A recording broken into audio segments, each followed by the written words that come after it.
എന്തായാലും ഒരുപാട് സന്തോഷം. ഇത്തരമൊരു ചടങ്ങിൽ പങ്കെടുക്കാൻ കഴിയുന്നതിലുള്ള സന്തോഷമുണ്ട്.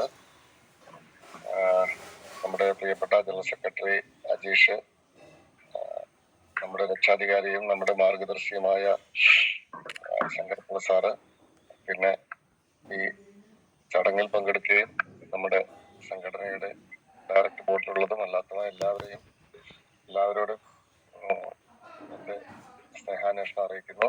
ഒപ്പം തന്നെ ഇന്നത്തെ ഈ ചടങ്ങിന്റെ ഒരു പ്രത്യേകത, നമുക്ക് ഏവർക്കും പ്രിയപ്പെട്ട നമ്മളുടെ മാർഗദർശിയും നമുക്ക് എല്ലാമായിരുന്ന പ്രിയപ്പെട്ട ശങ്കരനാരായണപിള്ള സാറിന്റെ ഓർമ്മ ദിവസമാണെന്ന്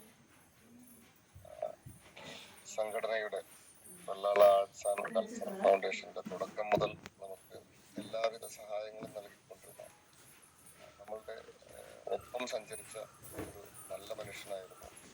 അദ്ദേഹത്തിന്റെ രാഷ്ട്രീയപരമായും ജീവിതപരമായും തെളിമയുള്ള ഒരു ജീവിതത്തിന് ഉടമയായിരുന്ന മനുഷ്യൻ നമ്മളെയൊക്കെ പെട്ടെന്നുള്ള ഒരു മരണം നമുക്കൊക്കെ വളരെ വിഷമം സംഭവിച്ച ഒന്നാണ്. എന്നിരുന്നാലും അദ്ദേഹത്തിനോടുള്ള ആദരസൂചകമായും അദ്ദേഹത്തിനോടുള്ള ഇഷ്ടവും കൊണ്ട് EACF-ന്റെ ആഭിമുഖ്യത്തിൽ കഴിഞ്ഞ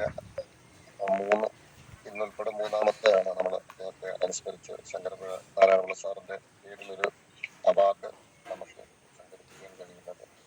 ഇതിനു മുൻപ് നമ്മൾ നടത്തിയ 2 അവാർഡും നമ്മുടെ സമുദായത്തിനും നമ്മുടെ സംഘടനയ്ക്കും ഏറെ പ്രിയപ്പെട്ട, സമൂഹത്തിനും ഏറെ ഇഷ്ടമുള്ള സൂര്യകൃഷ്ണമൂർത്തി സാറിനും പുല്ലല്ല ബാബു സാറിനുമായിരുന്നു. ഇപ്പോൾ നമ്മൾ കൊടുക്കാൻ പോകുന്ന ആ മഹത് വ്യക്തിത്വത്തെ പറ്റി ശങ്കരപ്പിള്ള സാറ് വളരെ ആധികാരികമായും വളരെ വ്യക്തമായും അദ്ദേഹത്തെ പറ്റി അവതരിപ്പിക്കും, അവാർഡ് പ്രഖ്യാപിക്കും. എന്നിരുന്നാലും വളരെ അർഹതപ്പെട്ട ഒരാൾക്ക് തന്നെയാണ് നമ്മൾ ഇത്തവണയും അവാർഡ് നൽകുന്നത്. അപ്പോ ഇത്തരമൊരു ചടങ്ങിൽ അധ്യക്ഷ സ്ഥാനത്തിരുന്നുകൊണ്ട് ഞാൻ കൂടുതൽ പറഞ്ഞ് ഞാൻ എന്റെ സമയം അപഹരിക്കുന്നില്ല. നിങ്ങളെല്ലാവരുടെയും അനുഗ്രഹത്തോടെ ആശീർവാദത്തോടു കൂടി നമ്മുടെ ചടങ്ങ് ആരംഭിക്കുകയാണ്. അപ്പോ ഞാൻ എന്റെ വാക്കുകൾ ഉപസംഹരിക്കുന്നു.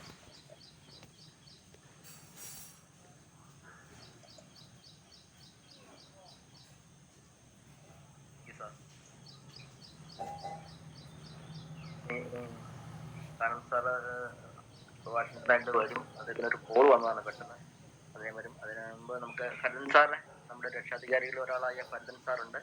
സാർ 2 വാക്ക് സംസാരിക്കുന്നു. പ്രത്യേകിച്ചൊന്നും പറയാനില്ല. ഞാൻ ന്യൂസുകളെല്ലാം നമ്മളുടെ ഗ്രൂപ്പിൽ നിന്നും എല്ലാം അറിയുന്നുണ്ട്. സെലക്ഷൻ സാറ് പറയാൻ പോകുന്നു ഉള്ളെങ്കിലും നമ്മളുടെ ഓൾറെഡി ഗ്രൂപ്പിൽ പല ഡിസ്കഷൻ നടന്നിരുന്നു. അപ്പം സാറ് പറയും ആരെയാണ് അവാർഡിന് സെലക്ട് ചെയ്തിരിക്കുന്നത് അറിയാം. അദ്ദേഹത്തിന് എല്ലാ ആശംസകളും. ഇത്രയേ ഉള്ളൂ, വേറെ ഒന്നുമില്ല പ്രത്യേകിച്ച്.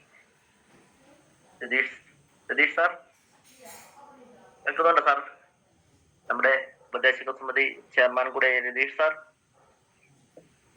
സാർ എല്ലാവർക്കും നമസ്കാരം. കേൾക്കുന്നുണ്ടോ? പറയുന്നത് കേൾക്കുന്നുണ്ടോ? കേൾക്കുന്നുണ്ട് സാർ. ഇന്ന് നമ്മളെ ശങ്കരനാരായണപിള്ള സാറിന്റെ